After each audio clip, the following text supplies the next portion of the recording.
ವರ್ಷದಲ್ಲೊಮ್ಮೆ ಬಾಗಿಲು ತೆರೆಯುವ ಹಾಸನಾಂಬೆಯ ದರ್ಶನಕ್ಕೆ ಭಕ್ತರ ದಂಡೇ ಹರಿದು ಬಂದಿದೆ. ಅಕ್ಟೋಬರ್ 9ರಿಂದ ಹಾಸನಾಂಬೆಯ ದರ್ಶನ ಆರಂಭವಾಗಿದೆ. ಮೊದಲ ದಿನದಿಂದಲೇ ಹಾಸನಕ್ಕೆ ಜನಸಾಗರವೇ ಹರಿದು ಬರುತ್ತಿದೆ. ಸುಮಾರು 1.5 ಲಕ್ಷಕ್ಕೂ ಅಧಿಕ ಭಕ್ತರು ಈಗಾಗಲೇ ಹಾಸನಾಂಬೆಯ ದರ್ಶನ ಪಡೆದಿದ್ದಾರೆ. ಪ್ರತಿನಿತ್ಯ 2 ಲಕ್ಷಕ್ಕೂ ಅಧಿಕ ಭಕ್ತರು ಆಗಮಿಸುವ ನಿರೀಕ್ಷೆ ಕೂಡ ಇದೆ. ಹಾಸನಾಂಬೆ ದರ್ಶನ ಆರಂಭವಾದ ಹಿನ್ನೆಲೆಯಲ್ಲಿ ಮೊದಲ ದಿನವೇ ಬರೋಬ್ಬರಿ 1 ಕೋಟಿಗೂ ಅಧಿಕ ಆದಾಯದ ಸಂಗ್ರಹವಾಗಿದೆ. ಕಳೆದ ಬಾರಿ 12 ಕೋಟಿಗೂ ರೂಪಾಯಿ ಆದಾಯ ಸಂಗ್ರಹವಾಗಿತ್ತು. ಆದರೆ ಈ ವರ್ಷ 15 ಕೋಟಿಗೂ ಹೆಚ್ಚು ಆದಾಯ ಸಂಗ್ರಹವಾಗುವ ನಿರೀಕ್ಷೆ ಇದೆ.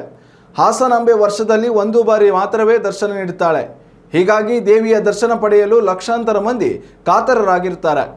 ಅಕ್ಟೋಬರ್ 18ರವರೆಗೆ ಹಾಸನಾಂಬೆಯ ದರ್ಶನ ನಡೆಯಲಿದ್ದು, ಮುಖ್ಯಮಂತ್ರಿ ಸಿದ್ದರಾಮಯ್ಯ ಹಾಗೂ ಉಪಮುಖ್ಯಮಂತ್ರಿ ಡಿ ಕೆ ಶಿವಕುಮಾರ್ ಕೂಡ ದರ್ಶನ ಪಡೆಯಲಿದ್ದಾರೆ ಎಂದು ಸಚಿವ ಕೃಷ್ಣ ಬೈರೇಗೌಡ ಮಾಹಿತಿಯನ್ನು ನೀಡಿದ್ದಾರೆ.